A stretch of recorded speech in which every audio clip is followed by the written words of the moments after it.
You are listening to the Hiking Radio Network, where we talk the walk with shows by hikers, about hikers, for everybody.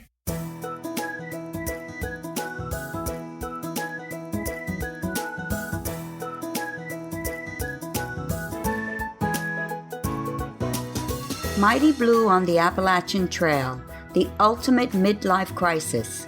Join Steve and his guests every week as he staggers from Georgia to Maine.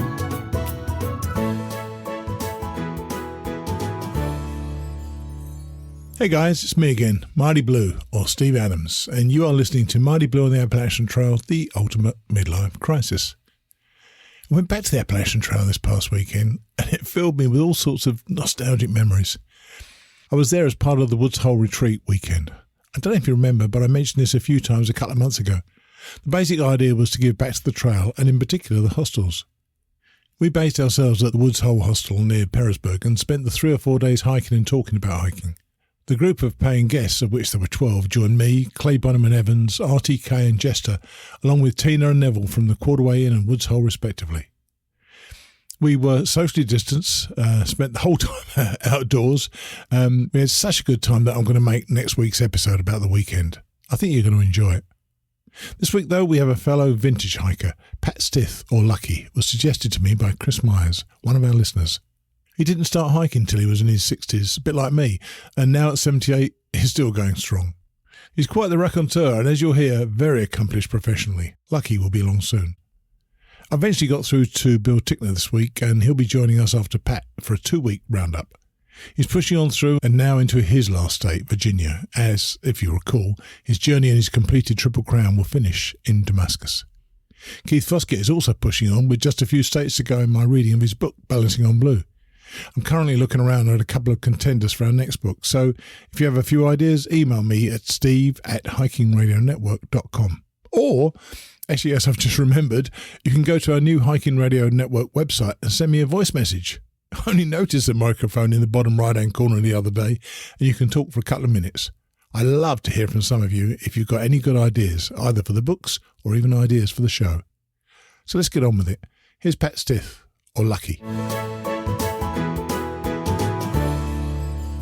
I'd like to introduce you to another hiker of, let's say, more vintage years like myself. This is Pat Stith, or Lucky. Hi, Pat. How are you? Hey, Steve. How you doing? I'm fine, thank you. And a listener, Chris Myers, put me on to you. He sent me an email because he thought you'd make a great guest, and I think he could be right onto something. And I'd like to know why it took you 64 years to do your first hike on the Mickelson Trail in South Dakota. You know, that's a hard question. I don't know. I just missed out. For one thing, I was a workaholic. I was a newspaper man for a long time, 42 years. Yeah. And we had 3 children, and I guess between newspapering and child raising, I just didn't get around to it.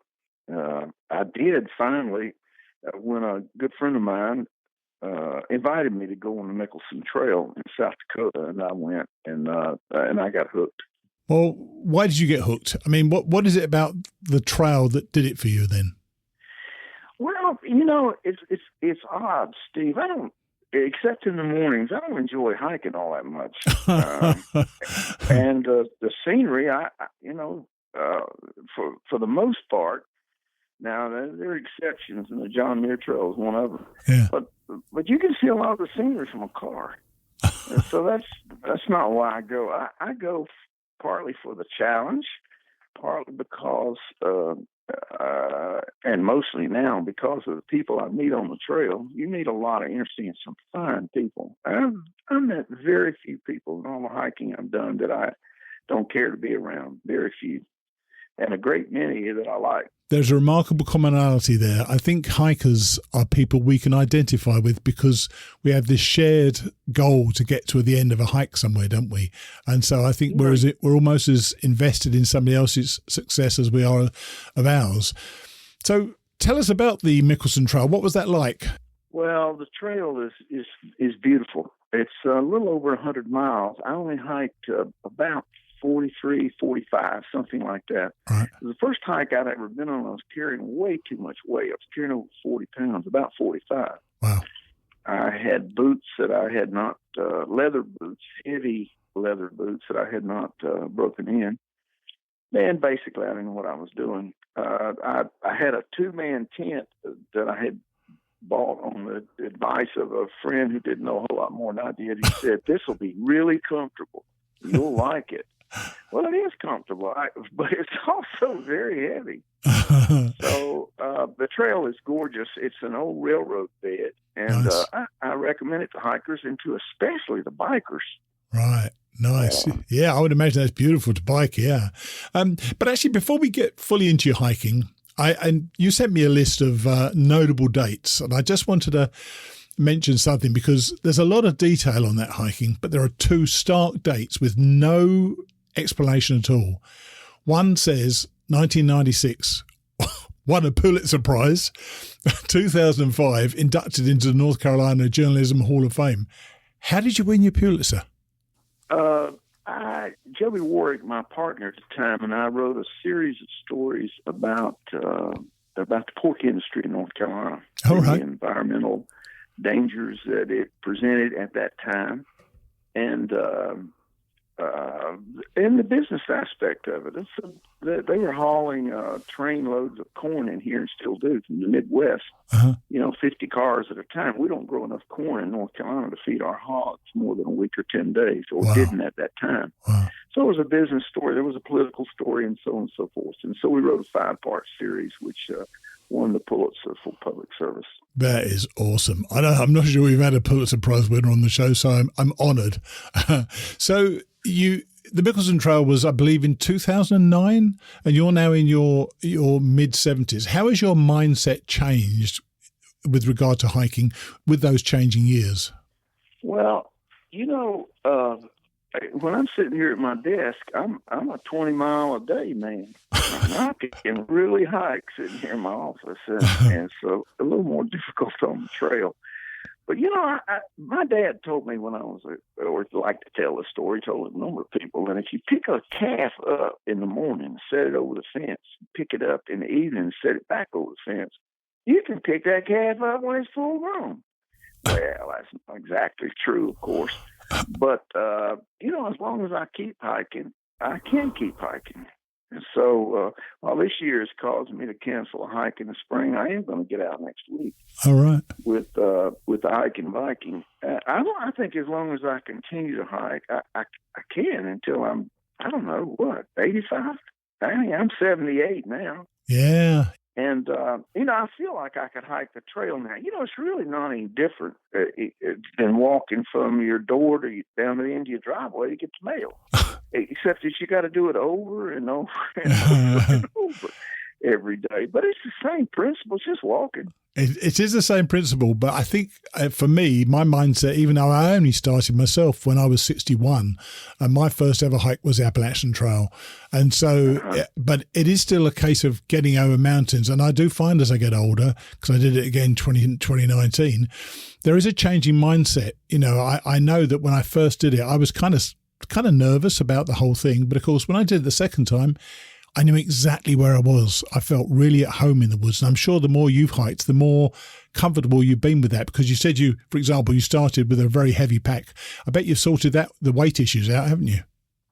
Yeah, I have. I've got a base weight now of just a tad under 10 pounds. Wow. So you add, if you're out for 4 days, and I generally will carry, even if I'm in an area with a lot of water, I generally would carry 2 liters of water. Right. Because I've been without water before.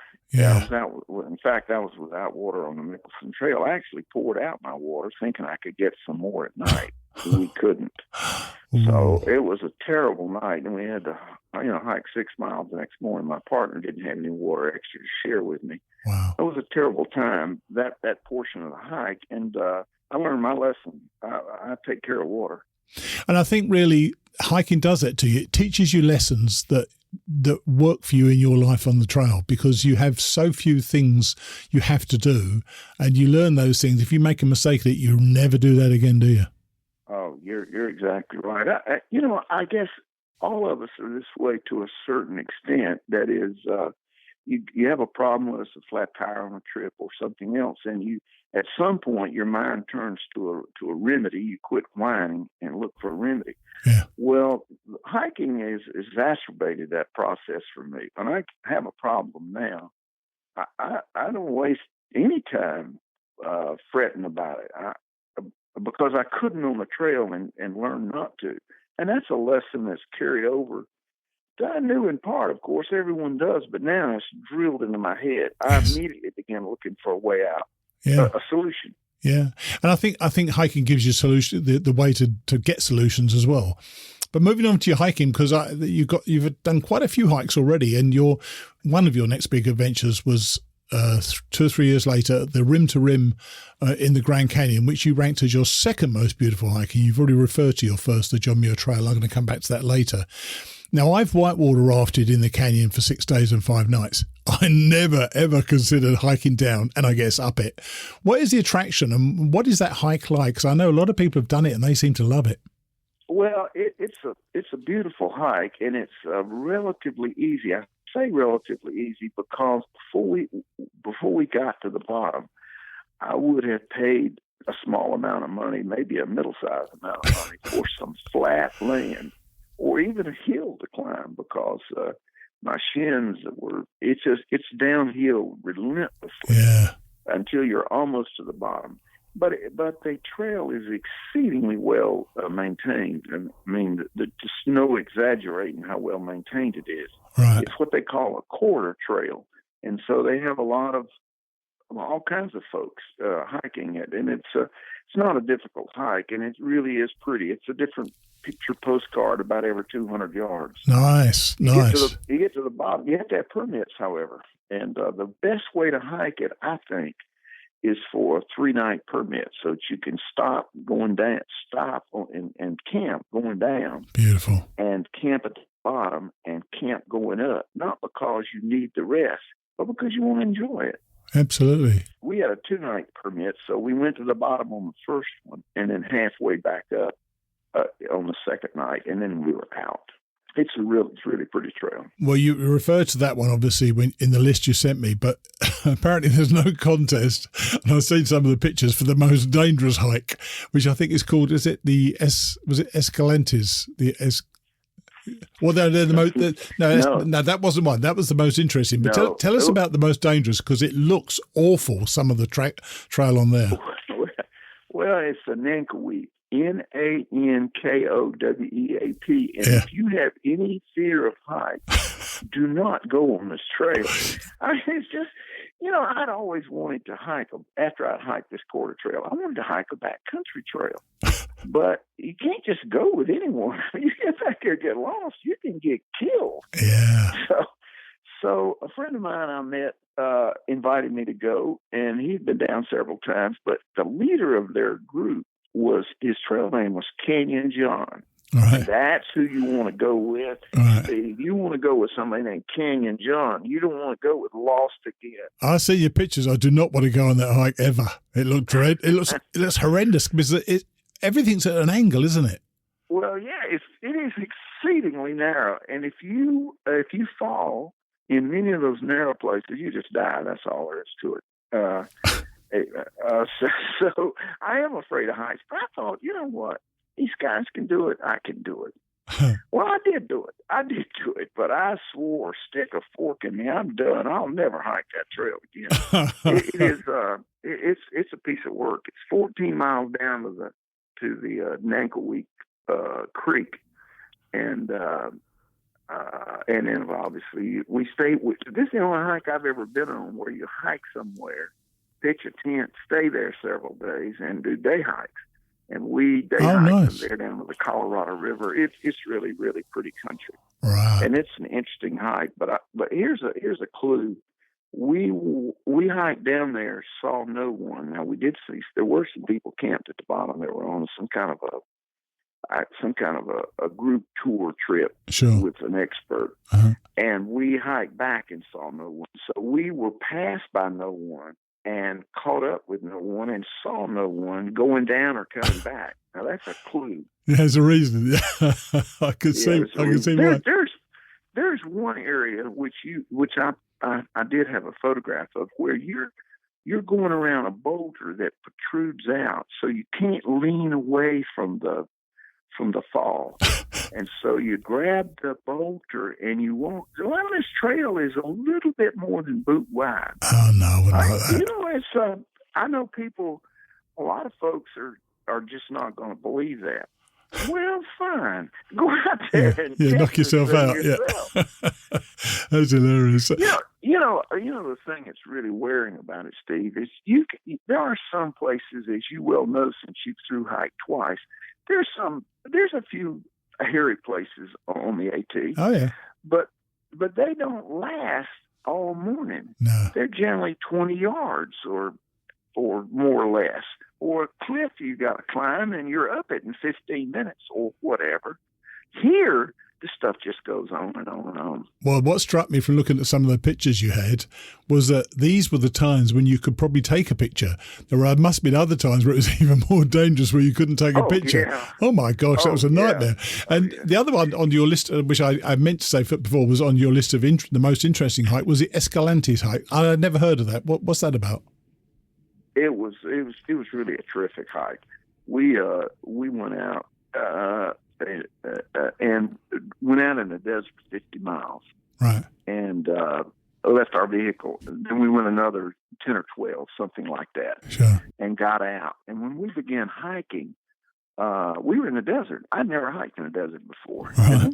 It was a desert. I mean, you've seen them in pictures, and never actually been in one. Yeah. We hiked a mile or two to the Escalante River, and it cuts through this desert, and it's cut a canyon in it, I don't know, several hundred feet deep. Nice. And several hundred yards wide. Well, at the bottom of this canyon, there's a river, there's water. So there's trees, and there's deer and flowers. It's like the Garden of Eden, right in the middle of the desert. Nice. So when you get down there, we went up the river a short distance, and then up the Coyote Creek. And it was just there were, I don't know what they call them out there, mountain lion tracks, deer tracks. It's just beautiful in the contrast between that and the desert you just been in. It's just striking. That is striking. There were also Indian pictorials that we saw, 2 or 3. So this is old, obviously, an Indian country at one time. Yeah. And it was just, we walked in a creek. I'd never done that before. We walked in a creek most of the way, but the creek was very shallow, 2 or 3, 4 inches. There is some trail, but most of the trail is in the creek. Wow.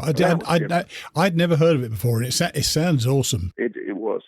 Sometimes you would walk under these, I don't know, dirt and rock arches that stretch from one side of this creek area to the other, and you would walk under it. There were overhangs that you could go back into maybe 20 or 30 feet.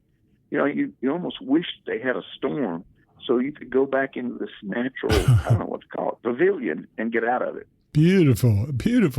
But you've done all these hikes, and as many of our guests do, in 2015 you decided to hike the AT. Firstly, what drove you to do the AT at the age of 70? Because, I mean, not that we should be controlled by our age. If you feel up to it, do it, obviously. But, there's not that many people over the age of 70 take on a big 2,000-mile hike. So what was your mindset then, and what was the reaction of those people around you? Well, I just want to know if I could do it. And I couldn't imagine that I couldn't. But look, saying you can do something and doing it is 2 very different things. Totally. That's not the same thing at all. Absolutely. So I thought, I could do this thing. I mean, it's nothing but walking. You just have to stay after it. And so I walked 1,000 miles, just over 1,000 miles around my neighborhood, trying to get myself ready. Now, what the problem with my neighborhood is the elevation is only about 350 feet. There's nothing to prepare you for the AT hill-wise. I agree. But at least I got used to the distance, and I got used to the job of walking. And I also told some of my friends to keep me from backing out at the last minute, I guess, that I want to hike the AT. All right. And so they would say, well, you're fortunate to have the health to try, and a wife who said yes. Well, fortunate to have much of a ring to it, so that's why I took the name Lucky, the trail name Lucky. Yes. Because I was lucky to have the help to try, and a wife who said yes. I wonder what what she thought about it, though. Because that isn't easy for a young man to do. So for a guy, I mean, I was 61, I was 67 last year, or 66 last year. So, and you were 70. So, what did she say to you? Well, we've been together since we were 17. And so she knows you. We're both 78 now. She knows me very, very well. She said, well, okay. And not only that, but we agreed to meet at several places. Oh, right. That gave her some outings. That helps. Met up in the mountains of North Carolina, nice. and she got a holiday, and we spent a night in a hotel up there. And we met up in New York, and we met one other place in Connecticut, I think. I can't remember.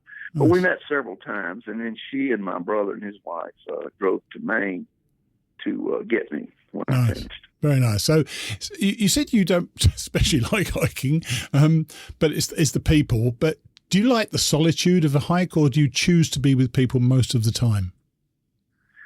Well, most of the time I was alone, and there's really I started to hike alone, so I didn't have a partner. Right. And I met many people on the trail, and you see them at night, and sometimes you come across them in the daytime, but most of the time I hiked alone. Partly because people were faster than I was.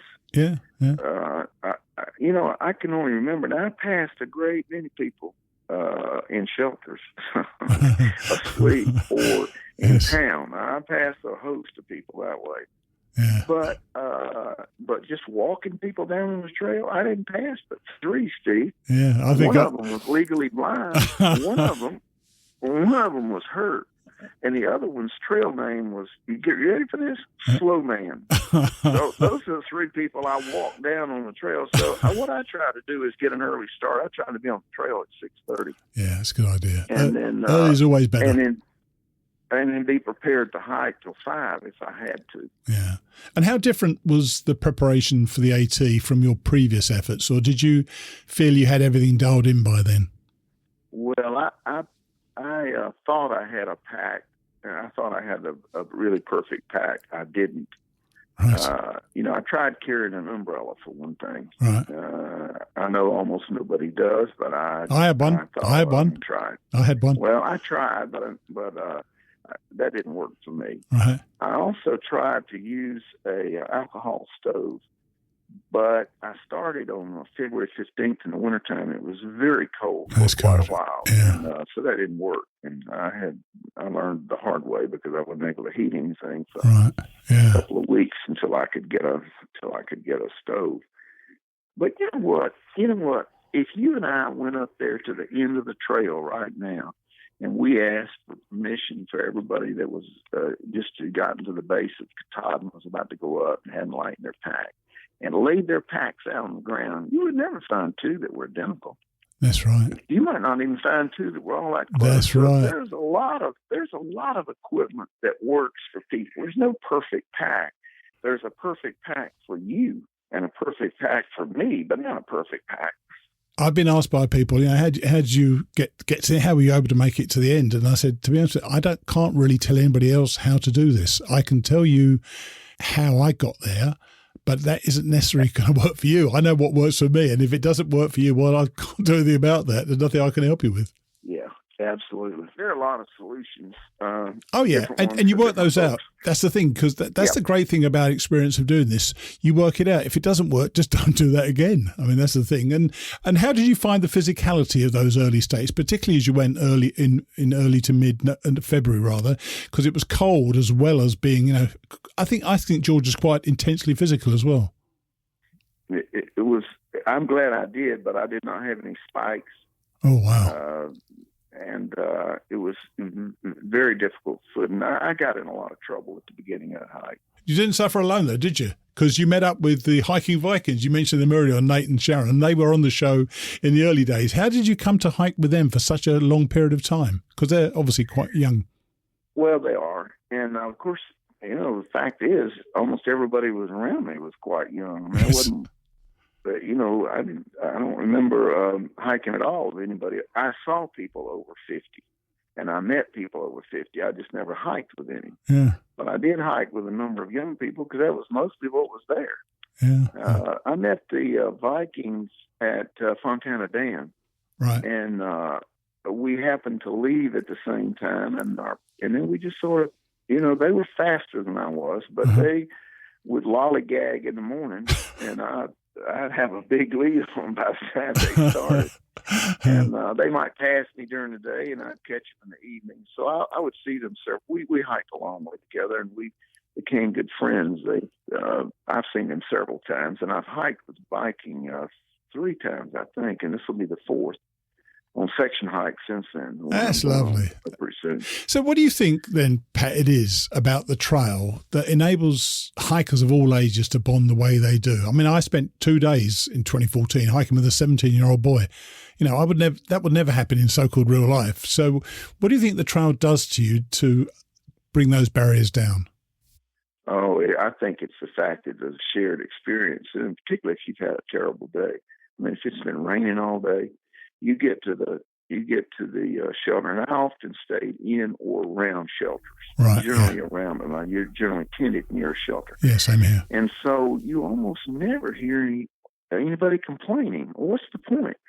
You're talking to people who've been through the same thing you have. Yes. What are you telling them? Something they don't know? That's right. Yeah. And people avoid divisive conversations.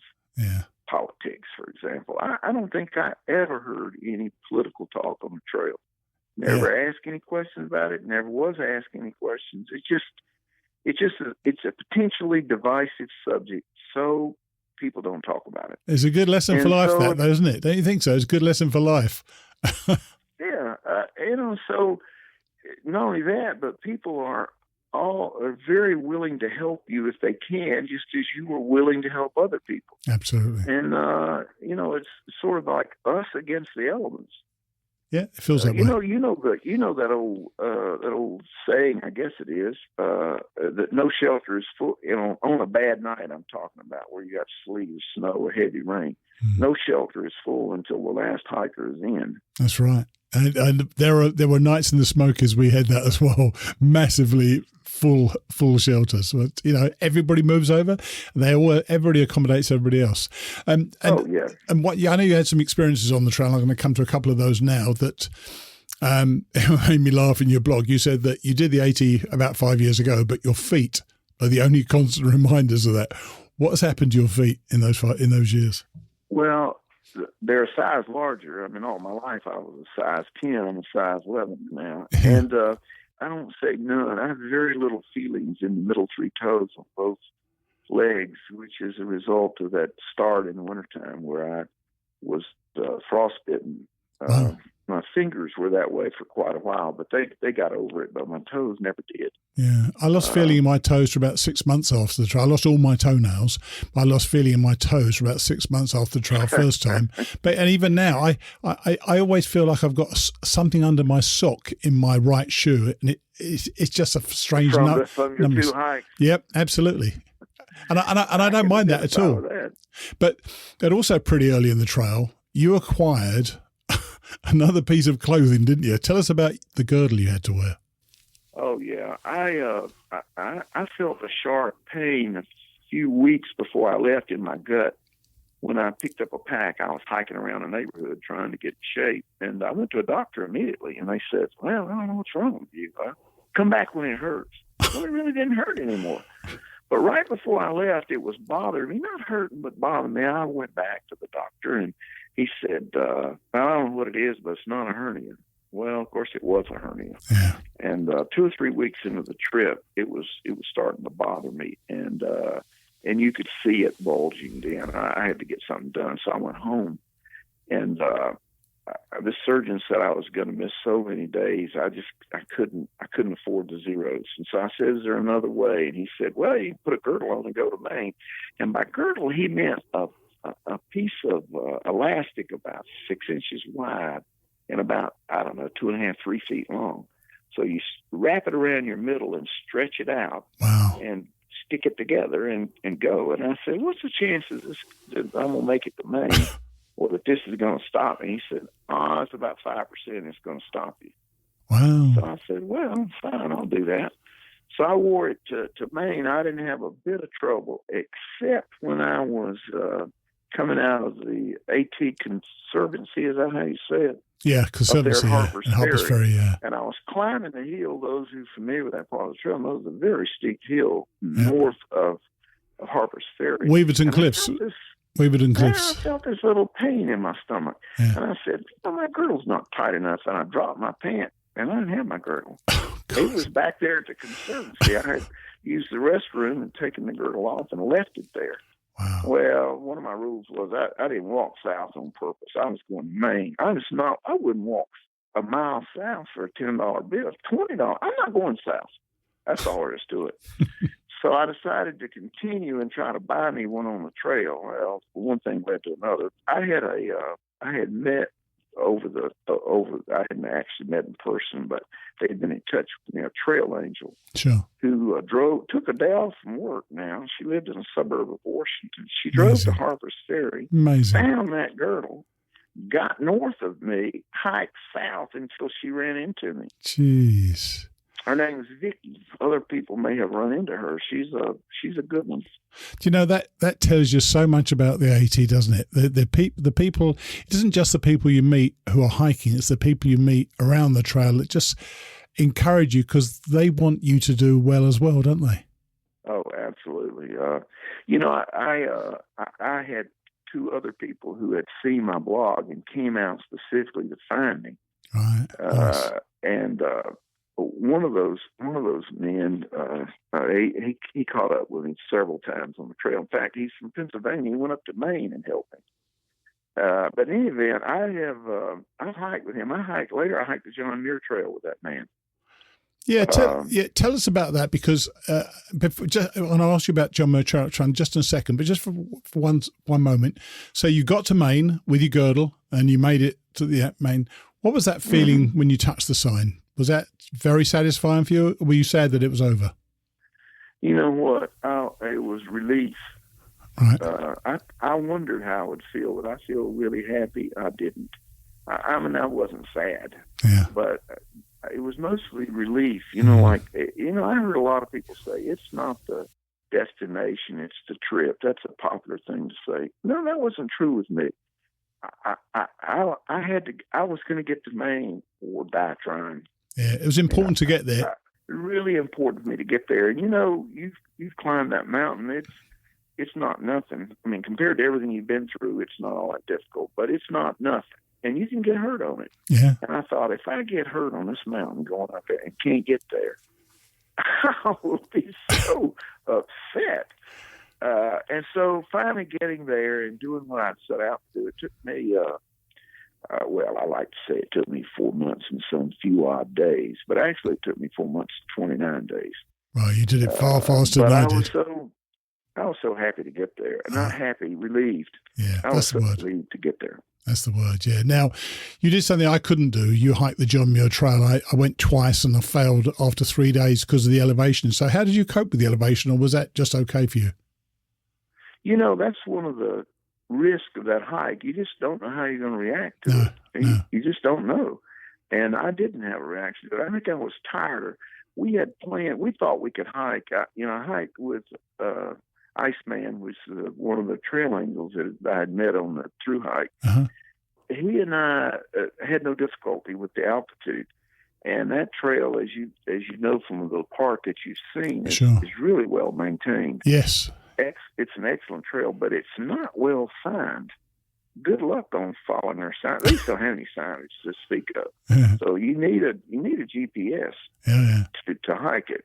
But it's beautiful, really beyond any description. It's beyond photos. It's a stunning trail. So After 11 or 12 years of hiking now, is there an overriding impression that you take away from these adventures? And do you think you're going to keep going? Yeah, I'm going to hike as long as I can. I like the challenge, and I wonder each time, is this the time? I'm 78 now, and I wonder, is this the time where I'm going to break down? Right. If I stay at it long enough, that's going to happen. I mean, inevitably, I'm not going to be able to hike at 100, I don't think. Well, maybe so. Who knows? Wouldn't that be cool? Yeah, I mean, you sort of you wonder about that, and I intend to hike as long as I can. You know, one of the things that I haven't mentioned to you that I really enjoy, and that is I enjoy putting a pack together. Uh-huh. It's an evolving thing. I make changes in trying to put a menu together, which has been very difficult for me. Uh-huh.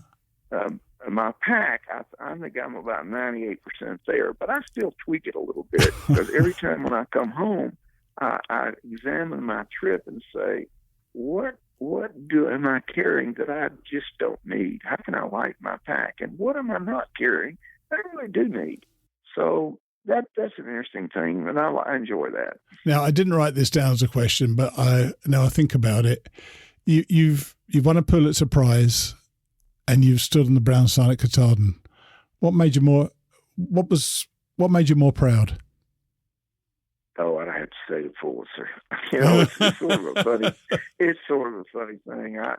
When I started newspapering, I was 18 when I got my first job, and then I was a journalist in the Navy 2 years, and I went to school. And the rest of the time, until I was 69, I was a newspaper man, mostly investigative reporter.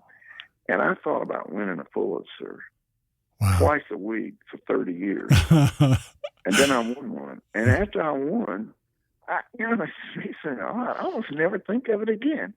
Isn't that interesting?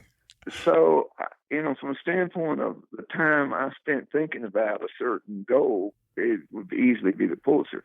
But now that it's done, I never think about it. It's not just I'm retired. I just feel like, okay, done that, fine, check.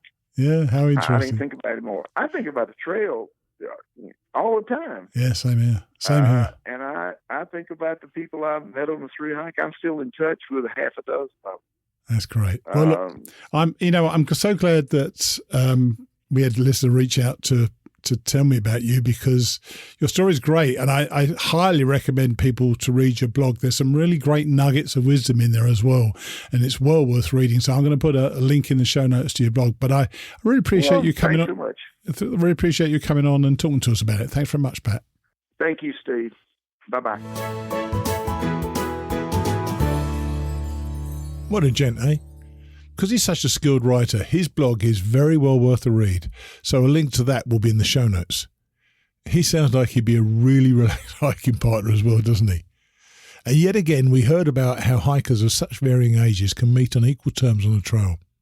It really is a wonderful characteristic of hiking that comes up again and again. Before we move on to Bill, I wanted to remind you that we'll be starting our series of Appalachian Trail Conservancy conversations next week. For our first one, I'll be chatting with Andrew Downs, Senior Regional Director, Virginia, and his subject is going to be Through Hiking to ATC Staff.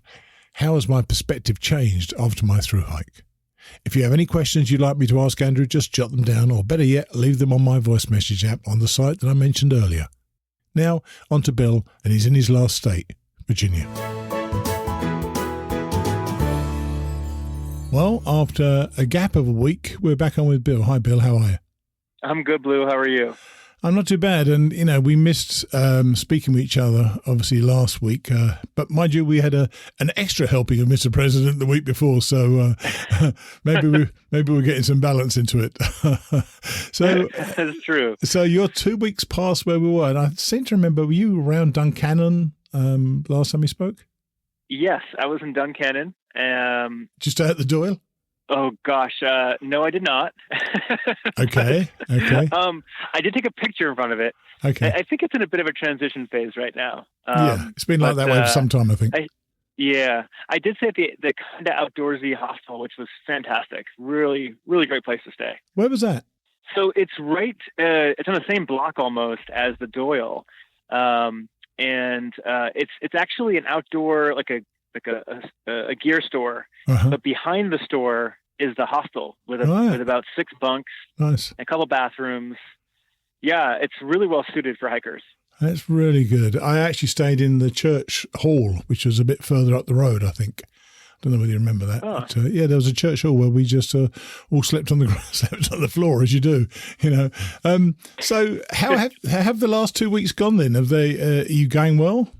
You know, it's been a bit of a roller coaster, and which is Literally? fitting because I also I actually hiked the roller coaster section of the trail as well. Of course. But right after I recorded with you last time, Blue, heading south in Pennsylvania, I started having an issue with my phone. Surprise, surprise! Oh, yeah. Where one night I oftentimes will podcast as I'm trying to fall asleep, and I did that. And when I woke up, I realized that the phone hadn't charged. Like I had plugged it into a battery overnight while I slept, Right, and it right. didn't charge. Oh, dear. And I thought maybe just maybe my extra battery was broken. So I have 2 of those. So I got my second battery, and my phone wasn't registering a charge from the second battery either. And I realized I had like 15% of battery left, and the phone was not going to charge. Oh, So dear. yeah, and I thought, okay, no big deal. I turned off the phone. I hiked to the next major road crossing, which turned out to be near Fayetteville, Pennsylvania, Right. and I hitchhiked into I forget the Chambersburg, something like that, where they actually had a one of those places that can fix your phone All right. in 24 hours. Sure. So had them replace my battery. It seemed to work, and so far so good. Now my phone charges again. So, To be fair, that's a bit of a digital first. What we call it? A digital first world issue, isn't it? Really, I mean, in terms of your hike, the fact that your phone is down isn't so great. But it's not the end of the world, is it? So you now get your phone back. That's okay. No. So how was the roller coaster? Because I remember it very well going north, and it's quite intense. I mean, I thoroughly enjoyed it. I must admit, my legs were pretty strong by then, and I thoroughly enjoyed the roller coaster. Yeah, I didn't think it was bad. And I as we talked about before, I think expectations are everything. And when you look at the gut hook comments from folks, the folks going northbound were usually saying things like, "Oh, this is a good practice for the whites." The folks going southbound are like, "What's the big deal?" Yes, there is that trail. Yes, that's right. Yes, it's absolutely not a good practice for the whites. One, I must admit, I did think that Lehigh Gap, going down Lehigh Gap would have been. I'll talk to you about going down Lehigh Gap. That's a bit of a rot scramble going up, and that was the nearest. In my mind, when I was going north, that made me think that's what the whites might be kind of like when I was going north. But it isn't, I know. But I would imagine going down Lehigh Gap was quite tough. I don't know what your weather was like when you were going down. How was it for you? I mean, the weather's been beautiful, and I haven't found anything to be especially challenging for quite some time. Oh, right. Okay. Yeah, I mean, I think I've been very lucky with weather, though, because I imagine going down some of these things like Lehigh Gap in rain would make it a totally different experience. Oh, yeah. Yeah, but I mean, I've had 2 days of rain, not even, like a day and a half of rain since we last talked. Oh, my gosh. That's it. and one of those days I was supposed to record with you, and I couldn't. And that was like the day where my phone was dying, too. Besides that, it's been clear sailing. I mean, just beautiful fall weather. It's been warm, not too cold at night. Just wonderful. You getting colors on the trees right now? I feel like I'm racing fall because when I was in Maryland, I was seeing beautiful colors in the trees, and I thought, okay, fall has arrived. Right. Right. And then I crossed over into Harper's Ferry, and once I got into Virginia, it's green again. It's interesting. I'm surprised. I'm surprised. So how was Harper's Ferry? I think it's a great looking little town. It's a bit touristy, I know. But did you go and get your picture taken, or are they not open in the ATC, or do they not want to see you? Oh, well, I don't know. I would be happy to see them, as I said before. I don't know if they want to see me, but well, I had several emails after we spoke. About half of which were in favour of you and half of which were not in favour of you. But 2 people said it would be great if Mr. President could meet up with Sandy Morrow when he's in Harper's Ferry. I didn't know whether that was practical or not. So we haven't spoken since, but that's kind of the way it goes, I guess. So did you go to the ATC just because I suppose they're not taking photos anymore either, are they? Well, I did go. I went there on a Thursday when I got into town. Right. But they're open, I guess, on, I think, Friday through Sunday. The back parking lot, I think they say that they have at least someone there to meet with. Right. I don't know what services they're offering. But yeah, unfortunately, I was there Thursday, and I guess they opened on Friday at 9 a.m. And you know how it is on trail. You got to keep going. So. Absolutely. You got to keep going. Right. And as I say, we do have generally supportive messages, but one guy who seems to take issue with anything that doesn't agree with his point of view, we've had several exchanges, me and this guy, over the years. And he once said that he was going to stop listening to the show.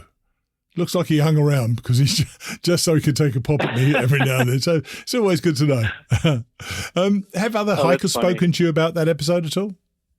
Yeah, I've actually had. Who reached out to me was Bounce.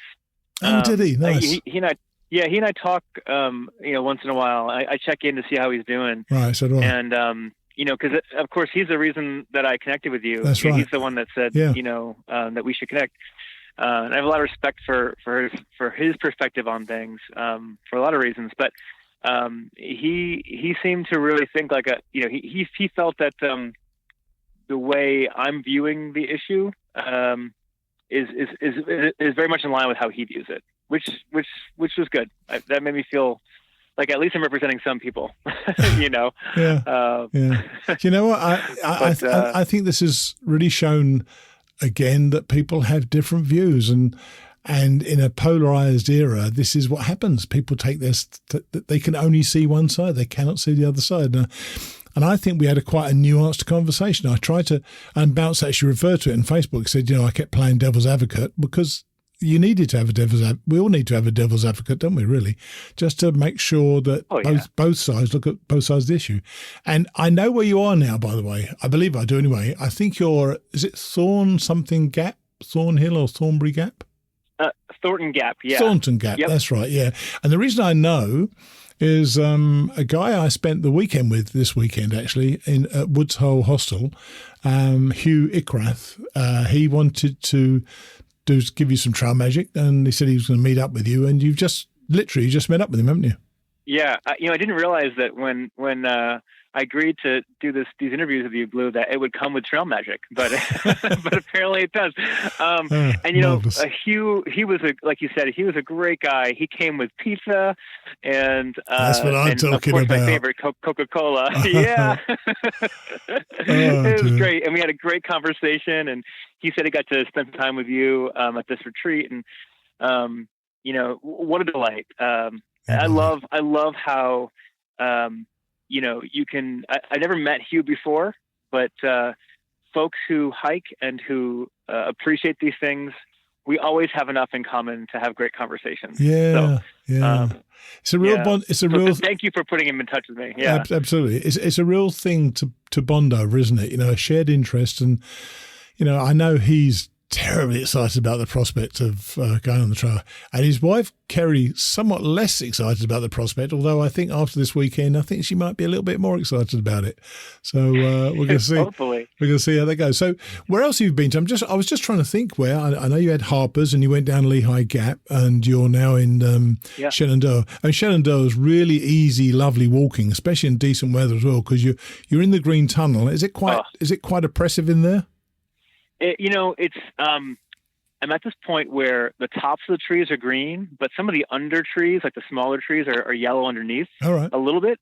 So it's kind of fun, and the trail is littered with yellow leaves right now. Right. So even though if you look at the hill from farther away, it doesn't look like the leaves are changing. They kind of are a little bit in the tunnel itself, if you will. Yeah. And like you said, Shenandoah is so gentle uphills, gentle downhills, beautiful views. Could not be better weather. Yeah, nice. Could not be better weather. Beautiful. It's so great. And I'm really lucky. This is where I saw my one and only bear last year. I saw, I think, 8 when I went in 2014 in Shenandoah. Have you seen any bears? In fact, have you seen any bears at all on this trip? None. 0 so far. Really? 0 bears. Do I wonder why that is. People said last year that there seem to be less animals around. Do you have any idea of why that might be, or what people have said, or are other people around you seeing animals? No one I've talked to. Well, I mean, I haven't seen many people in a while. I know folks have seen a couple bears here and there, but it's not I haven't heard of a lot of sightings. Right. I have heard. So when I started my hike last year in the south, Damascus to Springer, it was a very good acorn season, and right. I did hear that when it's a good acorn season, sometimes the bears are, they need to interact less with humans, if you will. Right. Yeah, so I don't know if this year's also a good acorn year or not, but maybe that could be playing into it. Well, funny enough, going through Shenandoah last year, and we gave a very good reason why we wouldn't see any bears, because we were playing trail karaoke, basically singing out loud all the time. So that might have put them off anyway. Oh, I love it. That's great. There were about five of us walking in a row, and you had to sing a song, and the other people had to identify who was singing, and our singing was pretty crappy anyway. So it was just a great fun. But I was singing at the top of my voice. I just loved it. It was great.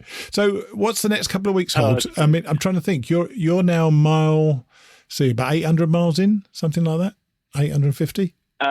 Sorry, from south. Yeah, let's do that again. Going southbound, I think I'm about 1,245 from Maine. Right, and how far is Damascus? 500 left. Oh, really? I think it's like 470 miles left. Wow! Like that. So you're going to be over in, I think, probably about 3 weeks, 4 weeks. I'm taking my time. I imagine. I remember I was really ambitious when we first started talking. I was like, I'm going to finish mid-October. Yeah. No, I'll probably finish like early November, maybe the first week of November. That's cool. That's cool. Well, and I'm just enjoying it. You know what? So I don't want to rush it. That's the only thing to do. You got to enjoy it. Are you hiking with anybody now, or are you on your own again? I'm on my own, but I have had a couple of visits again. Oh, right, you know me. You've been quite the social butterfly, haven't you, really, on this trip? Yes. Well, I think now that I'm on Instagram, and which is kind of new for me, I'm connecting with more people in my life, and folks will say, "Oh my God, you're close to me." So a good friend of mine from high school, Megan, she and her family live in Brunswick, Maryland, right near Harper's Ferry. So Perfect. When I got to Harper's Ferry, I checked into my hotel, and then I Ubered over to her house, and she and her family are I'm very close with them, and especially her parents, because her mom and dad, are my top donors to my AIDS Life Cycle fundraising efforts every year. Nice. Yeah, so it was really great to kind of connect with them and have a night. We had fried chicken that they got from their favorite place, and that was fun. And then I don't know if you did this when you hiked Blue, but after leaving Harper's Ferry, just as you're heading into the roller coaster from the north, so it'll be towards the end of the roller coaster if you're heading north. Yeah. There's a place called the Bears Den Hostel. Yeah, of course. Yes, that's owned by the ATC. Yeah. Yeah. So I actually they're not open for staying, but you can camp out, in the yard this year. And the store's open still from 5 to 9. Oh, nice. There's actually really great. There's a couple of really good breweries near there as well. You've missed them, unfortunately, now because you've gone past it. I don't mean we spent 3 days there, I think, for some reason. We came back, or 2 days at least. Yeah, so yeah, we did enjoy the breweries up and down the East Coast. But look, I'm glad you're well. You're now talking November. Well, stay safe, and we'll chat again next week. Okay? Absolutely. Thanks, Blue. Okay, buddy. Take it easy. Bye. Bye. You too. Bye. He seems totally in control, doesn't he? And really enjoyed himself. I wonder if it's the visits from friends that are sustaining him. I know that when I went, particularly in 2014, a couple of mates visited me. I was just ecstatic to see them. I think the heightened emotional synapses when we're hiking makes us exponentially more grateful for, well, everything good that happens to us. Looks like we've still got Bill for a few more weeks, and then he'll be done. Thanks as ever to those of you who have donated to the shows this week. Monthly donors Lisa Rana and Terry Stewart, as well as a new monthly donor, Jennifer Grenker. If you'll have to let me know if I've got that right, Jennifer. Also, one-off donations from two Michaels, Simcoe and Gosh. Thanks to one and all. I really couldn't continue with the show without your help.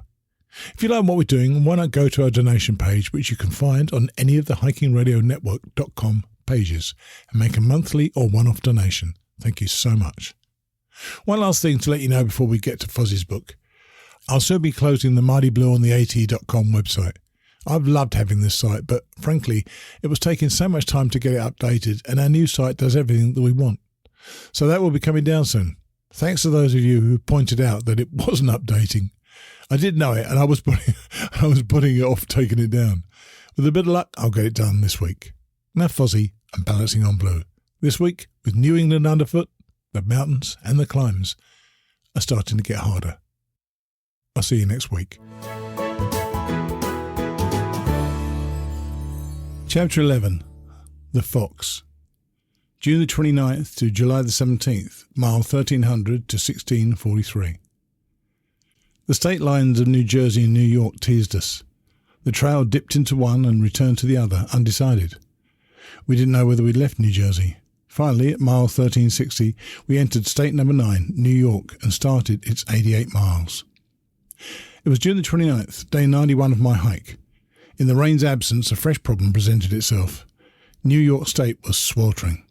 Temperatures hovered above 100 degrees Fahrenheit, and the humidity stayed at 100%. It sapped my energy, and I soaked in sweat day and night, praying for a respite. I dipped my bandana in creeks and wrapped it around my neck, but it dried within minutes. We spent our time chasing water. It ruled the day. We drank constantly and monitored the upcoming water sources, of which New York had many. We used hose pipes by farms and buildings, taking it in turns to hose each other. The relief was exhilarating, and our soaked clothes cooled us for an hour. I laughed as one hiker, instead of crossing the bridge over a river, swerved off course, dropped his pack, and continued without breaking stride straight into the water for relief. I strived for 6 a.m. starts, pulling in the mileage before the furnace fired up. Even the nights sweltered, and we didn't need sleeping bags. We sought the higher places to escape the mozzies and for the cooler temperatures and mountain breezes. Goggles and Thirsty suffered but fared better than me. They hiked ahead 2 miles, and when I passed Thirsty he caught me quickly. I'd heard him approaching as his footfall reverberated through the forest like a bear in full flight. When I sensed him close behind, I stepped aside and let him steam past. "Thanks, Fozzie," and off he sped. The trail, bumpy but easy, twisted, turned, emerged into sunlight and returned to the woods. Boardwalks suspended us above marshes where the mozzies droned annoyingly, and the heat took its toll. Embittered, I breathed deep, drank, and resisted the urge to scratch my insect bites. "Keep going, Fozzie, you got this." We stopped for food at a store in Unionville. The sheltered porch and flickering lights advertising deli and breakfast were too tempting to resist. I devoured 2 rolls stuffed with bacon and eggs, followed with our new preferred protein source, chocolate milk. I ordered a sandwich to go. I loved the novelty of New York's delis, and the state was synonymous for them. The American deli is an institution. Sure, we have sandwich shops in England, but they're pale comparisons. They dotted the town suburbs, appearing as we needed lunch or a mid-morning snack. With strange ingredients and unfamiliar bread, undecided, I held customers up. Shallah, pastrami, Swiss cheese, rye, Russian dressing, bialy and sauerkraut. To surprise looks, I chose strange bread and filling mixes, resulting in delicious lunches.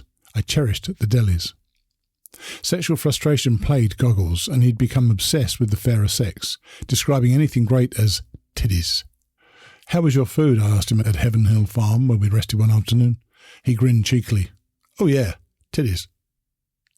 New York State was densely populated, but in the woods we were oblivious to the crowds.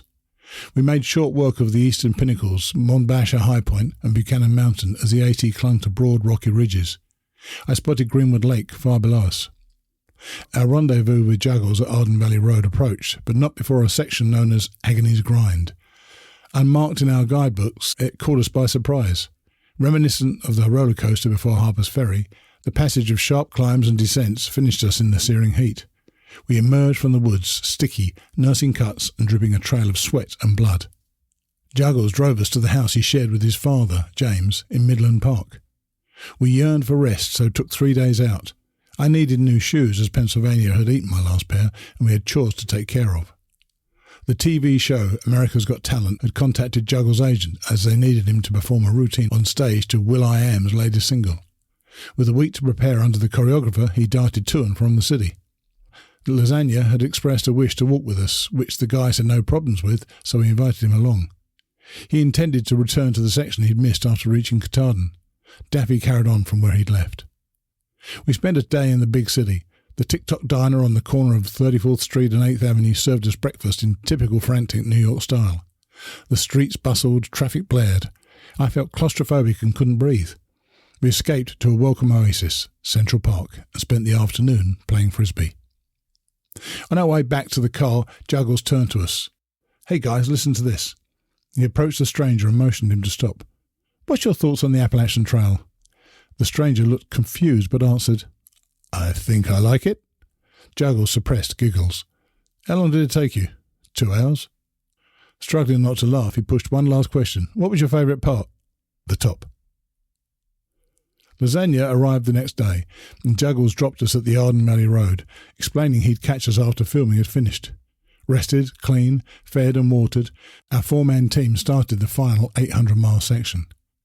West Mountain Shelter lay 13 miles away. We stopped there as it commanded fine views of the New York suburbs and, being Independence Day, promised fireworks. Our perch offered a fantastic viewpoint for the pyrotechnics. We camped near the shelter, taking our food and stoves to settle on an outlook. As our dinners cooked, we picked on snacks and chatted with locals who'd hiked in to watch the display. We hadn't expected the added spectacle of a storm. As the fireworks exploded below, a vast cloud bank approached from the west. The black mass bubbled as lightning bursts illuminated the clouds. We screamed in delight at the dual performance. The lowest point on the AT was the Trailside Museum and Zoo.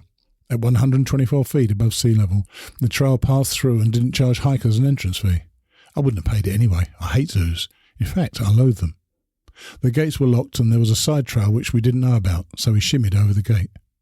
I know zoos reason their animals are injured or orphaned and unable to survive by themselves, so they need caring for. I respect this, but my dislike for these prisons stems from the creatures caged for show, painfully evident at Trailside. I stopped at an enclosure, saddened by what I saw. A lone fox, in a pen no bigger than most people's lounges, sat motionless, staring at me. He didn't move, merely returned my gaze. I realised how unhappy this creature was. He lowered his head as if ashamed and kept eye contact for lengthy periods, in between gazing aimlessly into space. I sensed he was communicating. An overwhelming sadness hit me as he pleaded with me to set him free. He whimpered, a pathetic cry of hopelessness, resigned he wouldn't get out, be able to run through the woods, sleep in the grass, drink from a creek and start a family. Why should he be imprisoned when I was free? It should be the other way.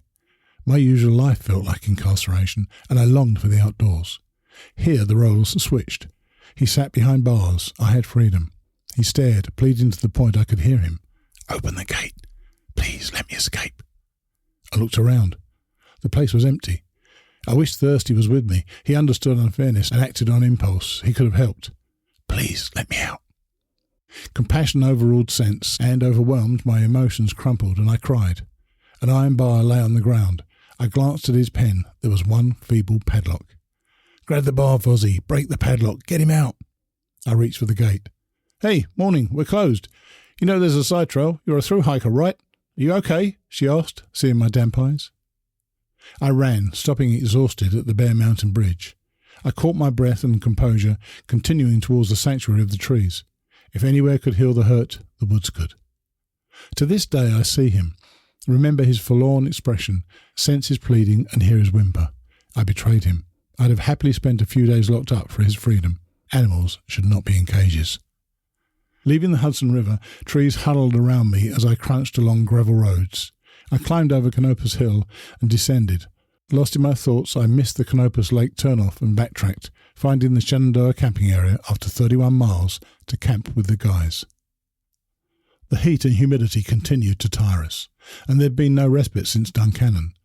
Trail dust stuck to our legs, mixing with sweat into a sticky brown residue. I knew Lasagna would gel with the group. His easygoing personality, commitment to pull in the miles without complaining, and optimism suited us. Goggles and Thirsty complained of sore sack syndrome, which had spread between their buttocks. I suffered soreness in the same places, and lethargy plagued my legs. We had enough creams, powders and sprays to start a pharmacy, and stopped during the day to apply something somewhere. Water helped. It cleaned the areas and offered welcome cooling relief. I couldn't figure out my leg issue. The lactic acid threshold kicked in earlier. Ascents hurt more, my pace suffered, and it frustrated me. My calves ached, particularly uphill, and my quadriceps complained. Thinking it may be an electrolyte problem, I took more powder, hoping to replace the lost minerals, and added salt to my meals. I wasn't the only one. We were all tired, and our bodies showed signs of wear. We'd passed 1,450 miles with 734 left.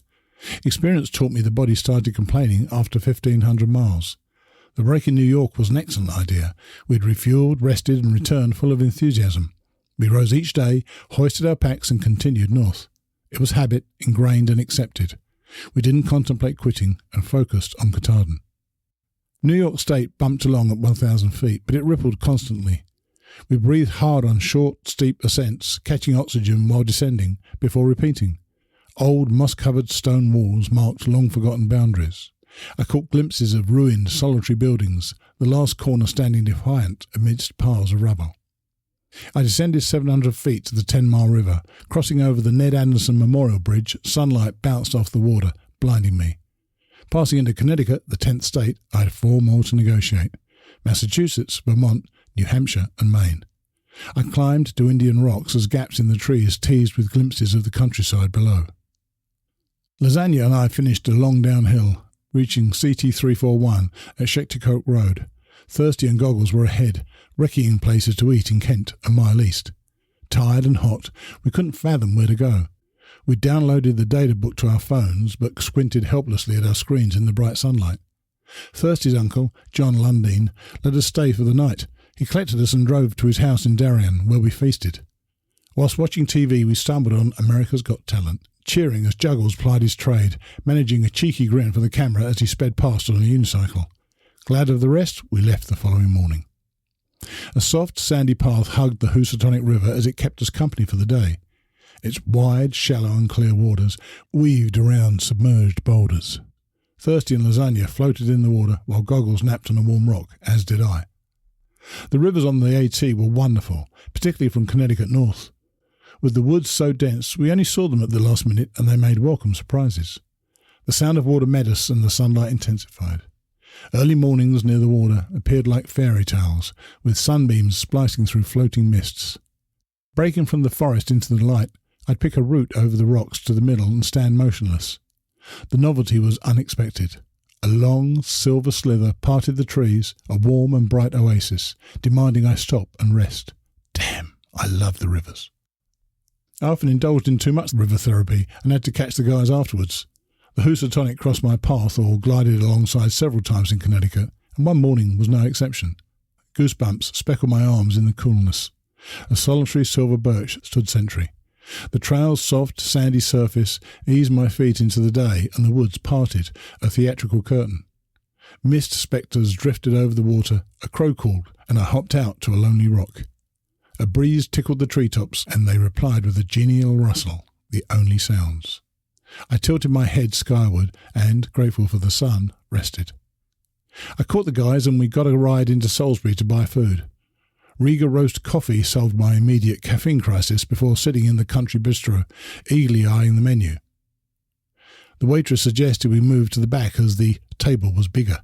She took our orders and pointed an industrial-strength fan straight at us and selected tornado mode as napkins flew off the table. I guess our aroma wasn't improving. I'd become addicted to ginger cookies. If the stores didn't stock them, I left despondent and needy, a drug addict failing to score. The 2 supermarkets in Salisbury couldn't deliver, and I departed, hands in pockets, kicking the dirt. On the town outskirts, before returning to the woods, a car pulled alongside and stopped. The woman beckoned me over. "You hiking the AT?" she asked. "Yes, I am." "Well, here, take these. I have 2 packs, and I figured you might like one." I accepted out of instinct, and before I could thank her, she drove off waving, as if knowing something I didn't. It was a pack of ginger cookies. Go figure. Stocked with nutritious supplies, we left town and made inroads into the Bear Mountain ascent. I bought food with healthy sources of fat, such as olive oil. I ingested a tub of fresh pesto, dipping Kaiser bread into it. Thirsty did the same, and, fully satisfied, we belched and licked our fingers clean. I supplemented my stocks with cheese, olives, various nuts, and wrapped an avocado in a pair of socks to protect it. I increased my electrolyte powder intake and drank a protein shake in the morning. Nutritious food wasn't the lightest or easiest to carry, but it revived me. My body was faltering. I needed to look after it. We passed the Riga and Brasselbrook shelters, climbing from 720 to 2,316 feet to summit Bear Mountain. A hiker called Easy Mile rested at the top, and we exchanged a few pleasantries. We descended into Sages Ravine, crossed the Connecticut-Massachusetts state line, and our path forced us to the summit of Mount Everett. The terrain levelled, and we relaxed. I was happy, content with my world. The 102 days behind already imparted lifelong memories. My fitness soared, my mind calmed from weeks of nature's nurturing, and despite physical aches, I felt healthy. I breathed easier. Problems playing with my consciousness had either resolved or vanished, and my body responded to the nutrients I'd eaten. On the home stretch, I felt melancholic. Instead of walking away from the beginning, I now walked towards the finish. With 6 weeks to Katahdin, inevitable helplessness would return to haunt me. Most of the reputable thru-hikes in the Northern Hemisphere require completion by winter.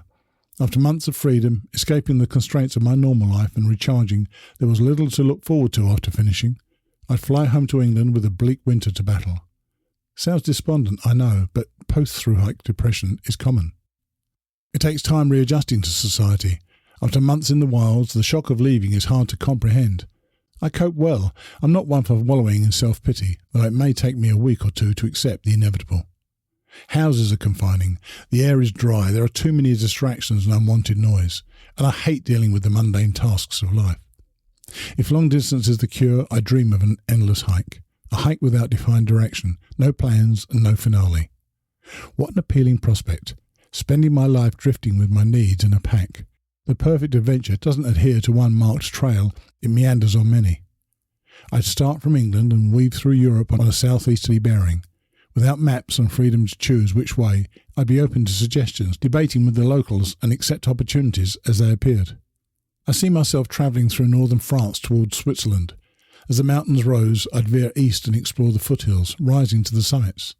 Liechtenstein and Austria make obvious choices, but with options open, if the Mediterranean called, I'd hike over the Alps to the Dolomites to find it.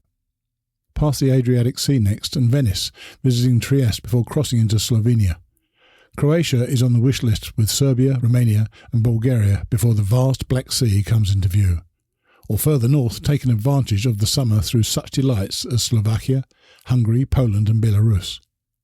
Live their cultures, taste their cuisine, marvel at the history and lose myself in the forests and mountains. Spend time in town once in a while, drink coffee, read the newspaper and move on. Feed the nomad. I'd be free, indulging the dromomaniac, satiating its appetite, bowing to its whims. Sweet serendipity. One day. Bush Goggles acted like a whippet in an espresso bar, constantly needing to haul in miles. He'd agreed to meet his mum at the finish and travel home with her. Their relationship was great, and he beamed as he spoke of his plans. However, his strategy bothered me. He'd set himself a tough target to reach Katahdin, and although he could stick to it, the constant demands to satisfy his quota tired me. I wanted to slow and take it easy. On course for a sub-5-month finish, I didn't need to rush nor pull in huge miles to achieve it, and I didn't want the Appalachian Trail to end. Thirsty and Lasagna were fine with Google's pace and mileage, but I wondered if they questioned it. We enjoyed his company and enjoyed the group, so we met his targets. I had to share my concerns with them. Lasagna and Thirsty would either stay with Goggles, join me, or we'd disband and figure it out for ourselves. The town of Dalton shimmered in a heat haze. We made our way along Depot Street after filling our stove alcohol at the L.P. Adams store. The Milltown Tavern, placed right on the AT, was a splendid chance to grab a beer. My choice validated as I entered. Thirsty greeted me with an ale in hand. Dalton's accommodation prices were inflated, so we decided not to stay but at least get a wash. We showered at the sports hall, which offered its facilities to thru-hikers, and cleaned our clothes there too. Late afternoon we left to climb Mount Greylock, 17 miles and 2,000 feet away. We camped on the shores of Gore Pond amongst crazy mosquitoes, and I drifted off to cries of loons and frogs splashing. 6 a.m. was dark. Dense evergreens blocked out the meagre sunrise under cloudy skies. A dog's cry in the valley the only sound. I alternated between packing away camp, sipping on coffee and grabbing handfuls of muesli to fuel the system. The guys left before me. I worked through outcrops of marble known as the Cobbles and took in a view of the Hoosic River in Cheshire below, with Mount Greylock as backdrop. Cheshire was quiet. The AT joined Church Street and turned onto School Street. Excited at the prospect of breakfast, I shrugged as the businesses weren't open at 7:30 a.m.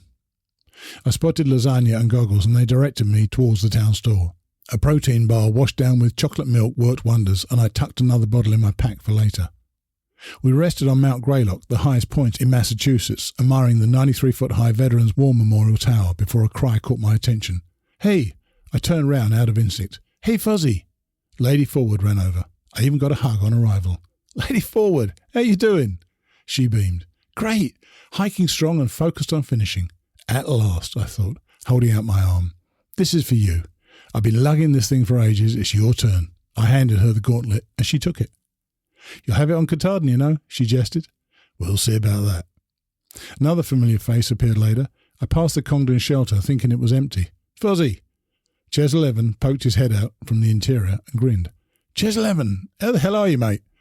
"Not too bad. Feet in awful shape since Duncannon, though. You?" "Yeah, I'm good." We performed an obligatory feet comparison, and blisters spotted his feet. He blamed his new, stiff and inflexible shoes. "I'll deal with it," he added. "Too close to quit now." Passing the Seth Warner shelter, I left Massachusetts and entered Vermont. Along with the last states of New Hampshire and Maine, this part of northeast America was famed for its autumnal colours. Sadly, in mid-July, and too early, the dynamic green leaves showed few signs of surrender. We'd be home before the majestic shades of yellow, red and orange celebrated summer's end. Vermont was stunning. The AT tunnelled through woods which covered vast swathes of the land. Open spaces balanced the route where sunlight danced. The air was clean and the skies a fresh blue. Farms kept a sense of age, their colourful wooden exteriors blending with the area. The terrain toughened. Since Pennsylvania, as we ventured north, the more demanding the hiking became. Elevations dipped to 400 feet, reaching 4,000. Any hiker will tell you mountains rarely entail a straightforward ascent. It's the repetitive ups and downs in between which sap energy. The AT was changing, becoming wilder and remote. Vermont, New Hampshire and Maine were less populated and prone to harsh winters. We stopped at vantage points, marvelling at the arenas surrounding us. A vast sea of green stretched in all directions, broken by rocky summits. Lonely lakes shimmered, cupped in valleys as winds whipped across them, creating alluring patterns on the water. We climbed high, fleeing the mosquitoes as the breeze chased them away. We were humbled by striking sunsets, the colours reflected in the lakes. Canada was near, and Maine, our last state, jutted northwards into the next country as if claiming a small section for itself. Lasagna, Goggles, Thirsty and I reached Stratton Mountain, where the caretaker kept tabs on the weather from the lookout tower. We sat snacking as she approached. "Bad storm coming," she beamed as if it were brilliant news. "Get into camp early and hunker down. About 8 o'clock. Lasagna peered at his phone to corroborate a forecast, but shrugged his shoulders. "She knows something we don't," he said.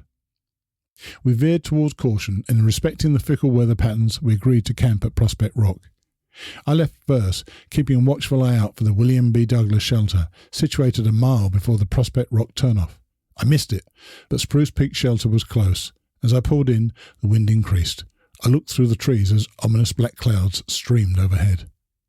I strung my hammock first, in case I got called out, and retired to the table where others had congregated to socialise. Ches 11 introduced me to 3 unknown faces, Danish, Metric, and Don Quixote. Food stocks varied between us. I had plenty after a resupply in Bennington. Danish's head disappeared into his bag, emerging disappointed. We supplemented his rations, and he reciprocated with a few tidbits to liven our dinners. Trail dinner was an interesting time to study the eating habits of others. Because of raging hungers, most hikers ate quickly, shoveling in ramen, pasta, or rice dishes. Some savoured their food and dined slowly, appreciating the contents of their pot.